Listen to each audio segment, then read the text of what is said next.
الحمد لله رب العالمين والصلاة والسلام على أشرف الأنبياء والمرسلين نبينا محمد وعلى آله وأصحابه أجمعين. أما بعد فأعوذ بالله من الشيطان الرجيم. بسم الله الرحمن الرحيم. وما أمروا إلا ليعبدوا الله مخلصين له الدين. وقال النبي صلى الله عليه وسلم إنما الأعمال بالنيات. انتہائی قابل احترام بھائیوں، بزرگوں اور دوستوں، ہم سب اس دنیا میں چند دن کے مہمان ہیں۔ اصل زندگی آخرت کی زندگی ہے۔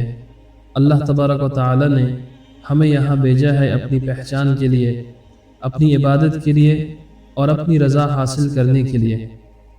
آج انسان بہت سے اعمال کر رہا ہے، نماز بھی پڑھ رہا ہے، روزہ بھی رکھ رہا ہے، صدقہ بھی دے رہا ہے، لیکن ایک چیز ایسی ہے اگر وہ درست نہ ہو تو یہ سارے اعمال ضائع بھی ہو سکتے ہیں، اور اگر وہ درست ہو جائے تو عام سے عام کام بھی عبادت بن جاتے ہیں۔ غرض اللہ تعالیٰ کے ہاں صرف وہ عمل کام آئے گا جو محض رضائے الہی کی خاطر کیا جائے، اور دین کی اصطلاح میں اس کا نام اخلاص ہے۔ تو میرے عزیزو، جو حدیث میں نے پڑھی یہ صحیح بخاری کی مشہور حدیث ہے، جس میں حضرت عمر بن خطاب رضی اللہ عنہ فرماتے ہیں کہ میں نے رسول کریم صلی اللہ علیہ وسلم کو یہ فرماتے ہوئے سنا ہے کہ تمام اعمال کا دار و مدار ان کی نیتوں پر ہے، اور ہر شخص کو وہی کچھ ملتا ہے جس کی اس نے نیت کی ہو۔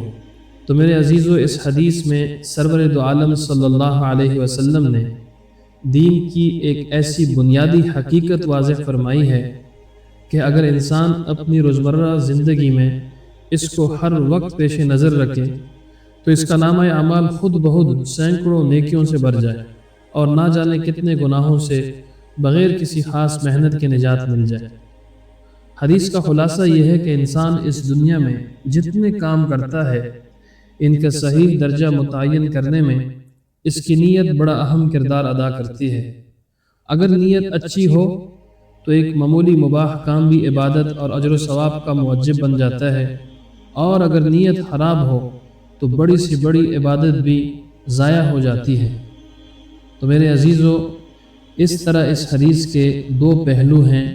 ایک پہلو یہ ہے کہ انسان دنیا میں جتنے کام عبادت سمجھ کر کرتا ہے وہ اللہ تبارک و تعالیٰ کے نزدیک اسی وقت عبادت میں شمار ہوتے ہیں جب ان سے اللہ تعالیٰ کی خوشنودی مقصود ہو، اور اگر وہی کام کسی غلط مقصد کے تحت انجام دیے جائیں تو نہ صرف یہ کہ ان پر ثواب نہیں ملتا بلکہ بعض اوقات الٹا گناہ ہوتا ہے۔ مثلا کسی غریب کی امداد کرنا ایک بہت بڑی عبادت ہے، لیکن اس عمل پر ثواب صرف اسی وقت ملے گا جب اس سے اللہ تعالیٰ کی خوشنودی حاصل کرنا اور اس غریب کی ضرورت پوری کرنا مقصود ہو۔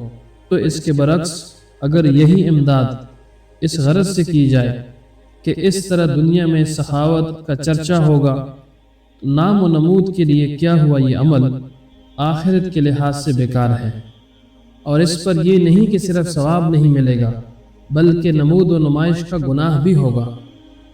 ایک حدیث میں حضور اکرم صلی اللہ علیہ وآلہ وسلم کا ارشاد ہے کہ قیامت کے دن سب سے پہلے 3 آدمیوں کو جہنم کا فیصلہ سنایا جائے گا۔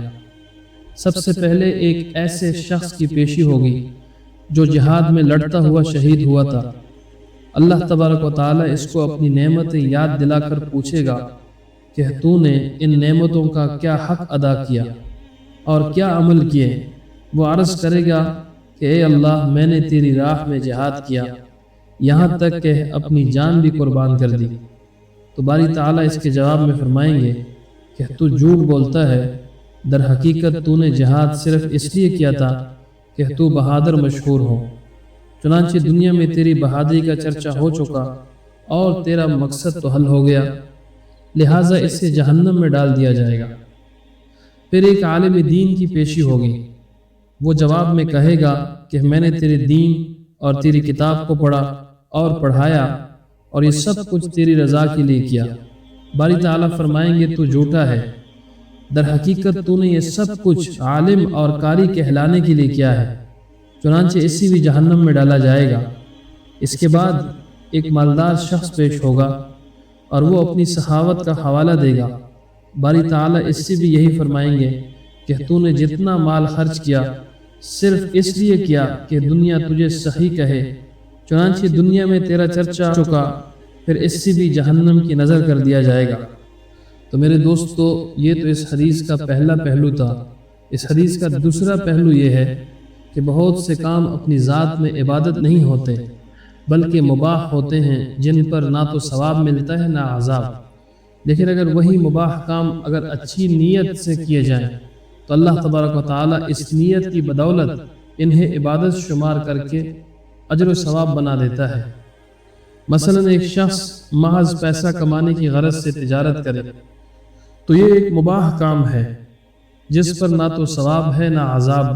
لیکن اگر اس کی نیت یہ ہو کہ اپنی بیوی بچوں کے جو حقوق شرعاً مجھ پر واجب ہیں تجارت کے ذریعے ادا کروں گا، اپنی دکان کے ذریعے لوگوں کو ان کی ضروریات فراہم کرنے میں مدد دوں گا، اور جو روپیہ حاصل ہوگا اس سے اپنی ضروریات پوری کرنے کے علاوہ غریبوں کی امداد کروں گا، تو ان اچھی نیتوں کی بدولت تجارت کا سارا عمل عبادت میں تبدیل ہو جائے گا۔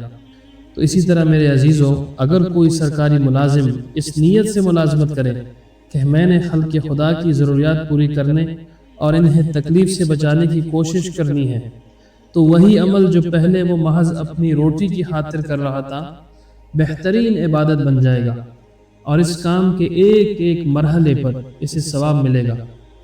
بلکہ اللہ تبارک و تعالیٰ کی رحمت کا تو کچھ ٹھکانہ ہی نہیں۔ اگر انسان کسی ایک اچھے عمل میں کئی نیتیں کر لے تو اس ایک ہی عمل سے اس کو ہر نیت کا الگ الگ ثواب ملتا ہے۔ مثلا مسجد میں جماعت کے ساتھ نماز پڑھنا یہ ایک نیکی ہے۔ اگر انسان اس مقصد سے مسجد میں جائے کہ وہاں نماز پڑھوں گا تو ایک ثواب ہے، اور اگر ساتھ ہی یہ نیت کر لے کہ جتنی دیر مسجد میں رہوں گا اعتکاف کی نیت سے رہوں گا تو یہ دوسرا ثواب ہے، اور اگر اس کے ساتھ یہ ارادہ بھی کر لے کہ وہاں جن مسلمانوں سے ملاقات ہوگی ان کا دکھ درد سنوں گا تو یہ تیسرا ثواب ہے، اور اگر مسجد میں جانے کا ایک مقصد یہ بھی ہو کہ وہاں جا کر دین کا علم حاصل کروں گا تو یہ چوتھا ثواب ہے۔ غرض اچھی نیت ایسا نسخہ ہے کہ جو ایک طرف مباح کاموں کو عبادت بنا دیتا ہے اور دوسری طرف ایک ہی عمل میں بیک وقت کئی نیکیوں کا ثواب بھی پیدا کر دیتا ہے۔ لیکن میرے دوستو، اس کے ساتھ ایک بات یہ بھی یاد رکھنی چاہیے، ایک بہت بڑی غلط فہمی جس کو دور کرنا ضروری ہے، اور وہ یہ کہ اچھی نیت اسی وقت کارآمد ہوتی ہے جبکہ عمل یا تو مباح ہو یا فرض ہو یا واجب ہو یا مستحب ہو۔ ناجائز کاموں میں اچھی نیت کا کوئی اعتبار نہیں۔ لہٰذا بعض لوگ جو کسی گناہ کا ارتکاب کر کے یہ کہہ دیتے ہیں کہ ہماری نیت نیک تھی، اس سے گناہ کے گناہ ہونے میں کوئی فرق واقع نہیں ہوتا۔ مثلا کوئی شخص اس نیت سے چوری کرے کہ اس سے غریبوں کی مدد کرے گا، تو اس نیت سے چوری حلال نہیں ہوتی،